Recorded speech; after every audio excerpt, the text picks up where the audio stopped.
Hello again and welcome to Fired Up. I'm your host for the show, Bob Irwin, broadcasting from Rigel Studios here in Las Vegas, Nevada. This show is about guns, related political issues, and self-defense. Fired Up is on our website, firedupwithbobirwin.com, and the American Guns and Glory Network. It's also separately on YouTube and numerous other media. A new show is posted every Thursday at 5 p.m. We're violating that rule a little bit. This one's being posted Saturday at 9 a.m. because it's just chaotic here in Southern Nevada, if you've read the news.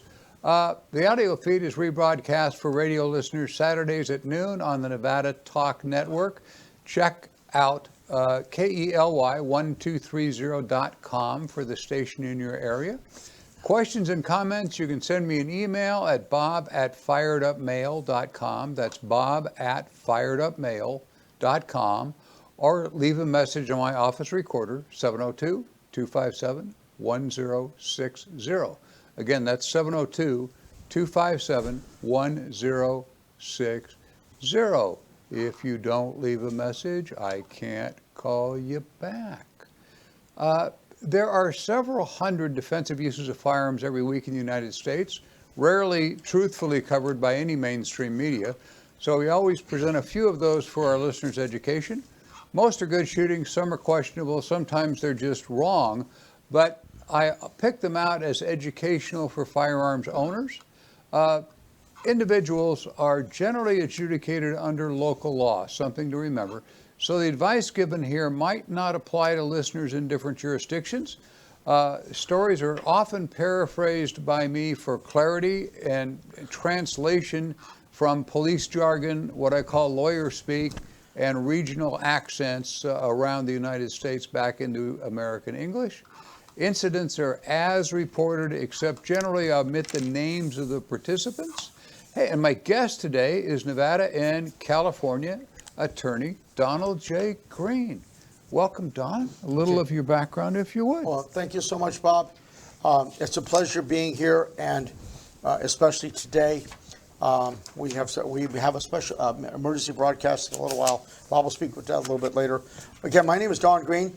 I'm an attorney in Nevada and California. This is my 37th year of practice. About 90% of my practice deals with firearms issues, from trying to obtain a firearm and having failed, or a background check, or had a delay of some type.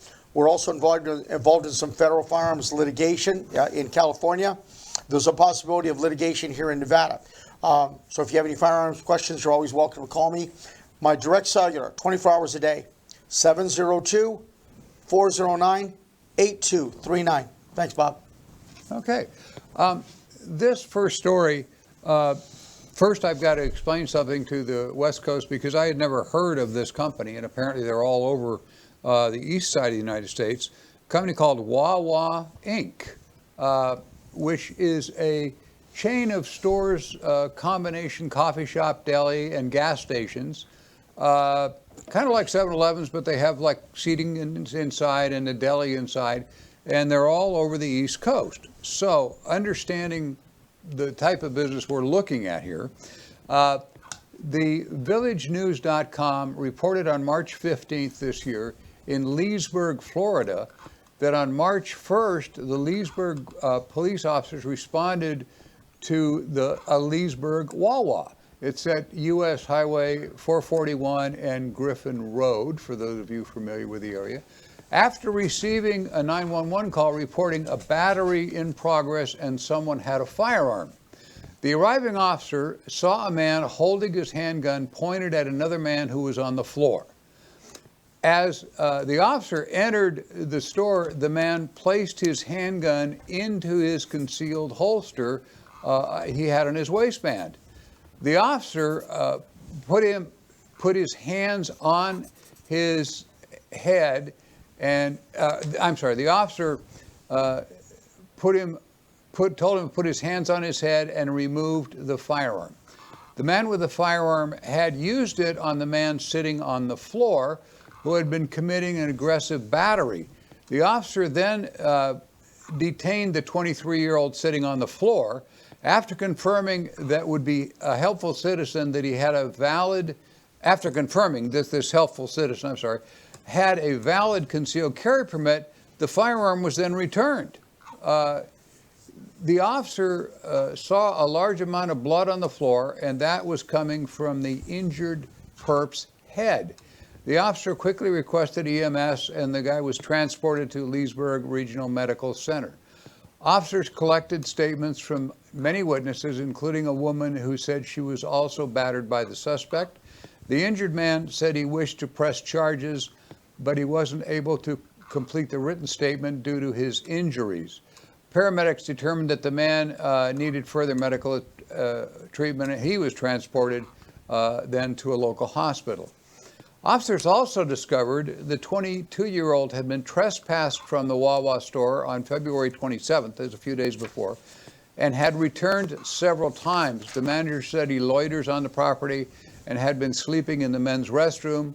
A second victim told the officer that she was in the Wawa when she saw the 23-year-old strike the victim until he fell to the ground and then started kicking him in the head.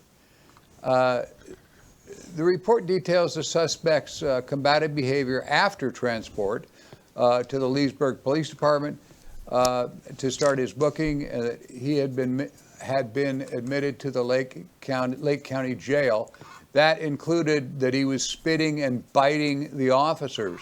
He's charged with aggravated battery causing bodily harm or disability, aggravated battery on a law enforcement officer, battery, trespassing, and violation of probation charge for a previous battery charge. He was out on probation. He's being held on $5,000 bond and is due in court in August. Comments here. This is another case where an armed citizen clearly saved the day. Here we're dealing with an obviously mentally ill perp. The only flaw was the armed citizen reholstering his gun when the officer arrived. The incident is under control, but the responding cop has no idea who is who. You should place your firearm on the floor away from anyone's grasp and show the officer your empty hands. Easy. Big mistake here. He could have got himself shot. Done. Yes. Bob, on almost every episode of Cops, which we all watch, and don't say you don't, you see at the beginning of almost each episode that the officer is driving his vehicle. He just got out of the Air Force, the Army, and has returned back to Maricopa County in Phoenix to be a police officer. Then the graphic comes up and says, "Man with gun." Now that's all the police officers are going to hear from 911 is there's a man with a gun. Bob and I are working on an incident, can't discuss too much in detail, which occurred in Walmart just a few days before Christmas in Las Vegas, Nevada. Man with a gun. That's all that came over the 911. So that's one of the most important points first. The second important point that Bob highlights in his analysis is that there was an ongoing battery in progress. So this is something that the officers don't know all the information. Again, they don't know who's who. Officer arrives and sees a man pointing a weapon at someone on the floor, and without anything else, the man reholsters his pistol. Again, as Bob points out, we don't know who's who. And it's best practice to lay the pistol on the ground, keep your hands in the air, the other with the phone so that police officers can see. The next point is that the officer ordered the store owner or the manager or the worker to put his hands on his head and remove the firearm. Now that's going to happen in almost every shooting you can imagine. You are going to be handcuffed. You're going to be detained in some measurable fashion. You'll either be in the back of the police car, and in the back of the police car, there's no door handle for you to open up that door. So you need to expect that. And then, of course, the police then still confirming, as Bob pointed out, the police are still investigating this fluid situation. The police determined that the shopkeeper, the owner, whoever, had a valid CCW permit there in Florida. So this is a good shooting, but an excellent example for your listeners and your viewers to focus in on those simple points we've just made, because that's the kind of analysis which we're going to have to do to try to save your life if you go to trial. Exactly. We're going to break here just for a moment for a brief word from some of our friends and associates. Don't go away.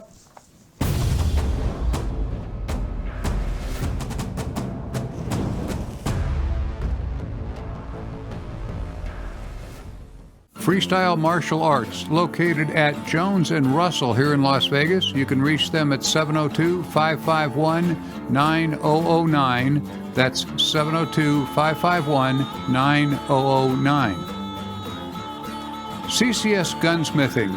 Chris Eifelt, the man who does all the NRA help, he's at 2216 South Rainbow Boulevard near Sahara. He can be reached at 702-365-1732. Once again, 702-365-1732. Jerry Creed, a trust attorney. If you have a firearms trust or need one, this is your guy. You can reach Jerry at 702-806-7777. That is 702-806-7777.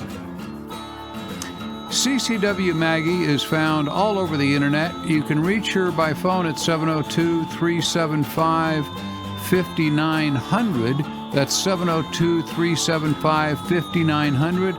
All sorts of firearms training, ladies only classes. She is the best of the best. Call CCW Maggie.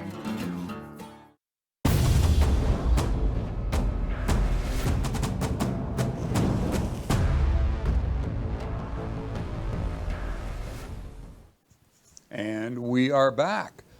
This next story comes to us from WVTM TV 13, reported on the 28th of February in Walker County, Alabama. The Walker County Sheriff's Office said several residents in the Boldo, I can't pronounce it, it's a little community, that area where a man reported was prowling near multiple homes on January 31st. The suspect was breaking into cars. When responding to the call, deputies said the suspicious man was recognized by a homeowner who knew his name and added he had apparently been in the area recently. Another homeowner who apparently then shot the prowler in the leg. The now wounded suspect fled the scene on foot, but deputies were able to find him rather quickly. Paramedics were called and he was taken to the Brockwood Baptist Hospital in Jasper. Deputies said during the investigation they were informed the suspect had broken into and taken items from multiple vehicles in the area. The sheriff's office said the wounded prowler is in the Walker County Jail on numerous counts of theft and similar crimes. He's expected to face more charges as the investigation continues. Nice story.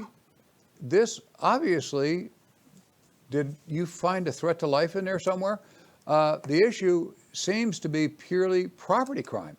There's no mention of any weapons or threats from the perp. The 35-year-old suspect is well known to the police from numerous arrests over the past several years and was apparently on probation with work release at the time of his arrest. This is kind of a rule, that they say 100% of the crimes are committed by 5% or 6% or 10% of the population. That's certainly true. However, we're in a little problem here, I believe, with property crimes only. That's right. Mr. Green. Okay, Bob, there are 5 important points from this story, and of course the investigation is still going on, correct? Now, number 1, several residents report the prowler. Was there a threat? They can report that. Number 2, they talked to one of the people who recognized that there was a suspicious man known to the homeowner. Number 3, homeowner number 2 shoots the prowler. As Bob points out, under what circumstances? What was the nature of the shooting? Was there a weapon presented? Number 4, again, theft from multiple vehicles, unoccupied. In California, homeowner number 2 is probably going to go to jail for attempted murder, firing a weapon in a residential area, firing a weapon possibly in an area where people can be injured, and if it's next to, like, say, a strip mall, firing in possible area where it's conducting business. Number 5, big point that which is brought out here, seems to be pure property crimes, as Bob points out, and no mention of a weapon by the perpetrator. I think in California, homeowner number 2 possibly could go to jail. In Nevada, it's going to be problematic. So unless this guy's got something in his pocket, and it has not been reported yet, but generally most people tell the officers he had a knife, he had a gun, whatever. He had a chain, he had some kind of a bat. But that's how we break apart this case. Yeah, and exactly right. The last line I stumbled over was that 100% of the crime is committed by about 10% of the population. And this guy is a perfect example. He's a one-man crime wave. It's all petty crap, but he, when we take those few and put them in jail, the crime wave stops. We're going to break here for a brief word from a few more of our friends and associates. We'll be right back.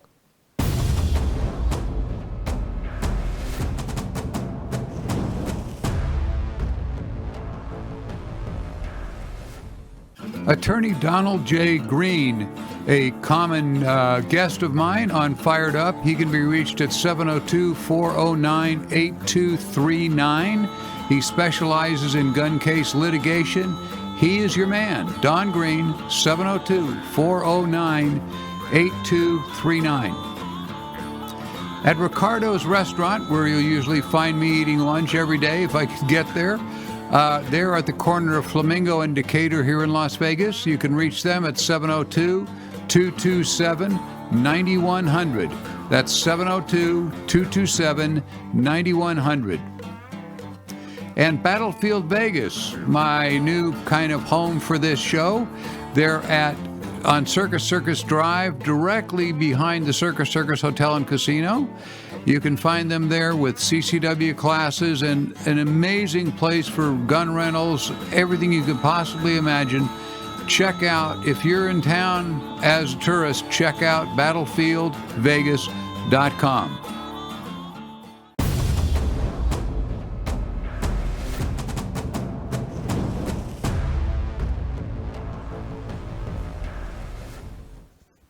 And we are back.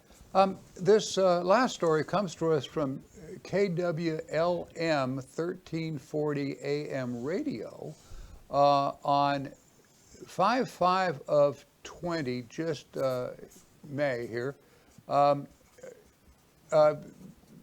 in Appleton, Minnesota. The Swift Country Sheriff's Office said a 48-year-old woman who lives in the 2100 block of 60th Street Northwest, sounds picturesque, about 10 miles north of Appleton, called 911 at 9:45 on Monday night. She told officers she saw a person on her outside security camera and went to another room to grab her pistol. When she turned around, she discovered the intruder had followed her into the house and into the bedroom. A tall, muscular male grabbed her gun and they struggled over it. The gun fired, hitting the resident woman in the forearm. The room where the struggle took place was dark at the time, and there was no description of the suspect's vehicle or him other than a tall male. The intruder then fled from the scene. The woman was treated at the scene and then taken to Appleton Hospital, where she was treated and released. The sheriff's office is asking anyone seeing anything suspicious in that area on Monday night to call them at 320-843-3133. This is a really unusual case. The suspect apparently, as she left the living room to go get her gun, closed the gap and followed her the instant she moved out of the room. because when she had the gun and tried to turn around, he was already on top of her. You know, advice in something like this obviously would be keep your distance if you can, or keep the defensive firearm in the room you're in. I don't know that you can carry your gun around your house. I don't really have a comfortable solution to this unusual attack here. I advise people generally to keep a gun in each room near the entrances and exits in a place that's not readily visible. So you can grab one on the way out if you're fleeing the back, or have one near the door if you're holding somebody out and you need to get a gun in your hand right then. The guy fled the home after the shot was fired, which is standard practice for most perps. I've never seen this, Don, where the guy closed the gap. You see this with rapists on occasion, Sure. but never with a home intruder like this. Sure.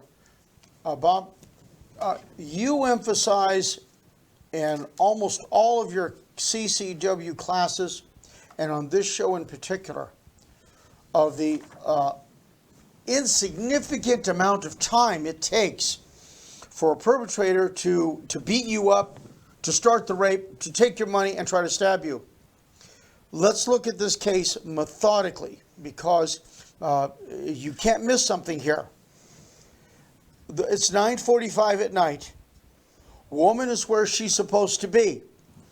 Now, she discovered the intruder by looking at the camera, which is great. We were just talking about that last night. And she discovered moments later that the intruder had followed her into the house. He obviously got through the door, and people don't do all this stuff that you're thinking about, Bob. Isn't it true that they don't always close the door? They don't always do something which is perfect. So what could have been done to prevent this is the rhetorical question. Keep the firearm. If a little old lady, 48 years old, well, should be too old, way younger than me. Little old lady? 20 years younger than me, excuse me. Sorry. Anyway, the thing Don is, Green said the thing that, is, not Bob. have a flashlight. Go look on TV. All you got to do is watch old reruns of CSI and see how they use the flashlight. And look how quickly, again, how it was. In California and Nevada, this is going to be a good shooting. Here's the problem. Bob, you point out, when the lady turned around, she discovered that the intruder had followed her into the house in the bedroom. Okay? Where was the firearm? Was it on her person? And well, the place was dark at the time. Again, you're going to get a lawyer who's going to try to sue you based on a theory that he can collect on the homeowner's insurance, get a piece of change for the intruder, get a piece of change for himself. So, but know where you are in your house. I'm sure she did, but again, this person's on top of her, and it's dark. Turn on the light. Don't think that you're going to be going into a situation, because the civil attorney is going to ask you questions in a deposition or a trial. How come you didn't turn on the light? How come you didn't see that my client was handicapped? How come you didn't see that my client was your next door neighbor who was stinking drunk and went to the wrong house? How do you know he's not a census worker? How do you know he's not one of those people from Nevada Power who robbed a woman here this week by going into her house dressed in Nevada Power uniforms? She thought they were with the power company, and they ended up robbing her and taking her toilet paper and her water. So California and Nevada, this can be a good show. I mean, a good shooting. But what you have to focus on are these points that we're looking at today. Thank you. Yeah, I had one more note I wanted to add before we end this show. We had scheduled a Western Trails gun show at the Boulder Creek Golf Club in Boulder City that is starting now. It is not. It got moved to June 27 and 28, I believe, or 26 and 27. I'll have it on calendar on my website, but it's not there. They decided, for a variety of reasons, Boulder City is concerned about having large gatherings and so forth and so on. And this is a private club, the golf club there. It's not the government. They decided they don't want to have it, in line more or less with our governor's recent decree that no groups of larger than one can stand anywhere in Nevada. So you got to stay by yourself for the rest of 15 or 18 days or 30 days. Whatever it's gonna It be. changes every 30 seconds if you're in Nevada and watching this. You can check out our recent shows at firedupwithboberwin.com. It contains several dozen recent episodes. Please patronize our friends and supporters that you saw advertised there. We'll be back next Thursday on our website, on firedupwithboberwin.com, on YouTube at the American Guns and Glory Network, and numerous other websites.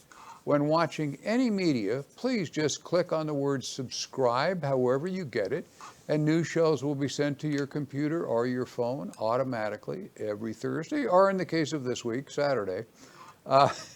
Please forward these broadcasts to your friends.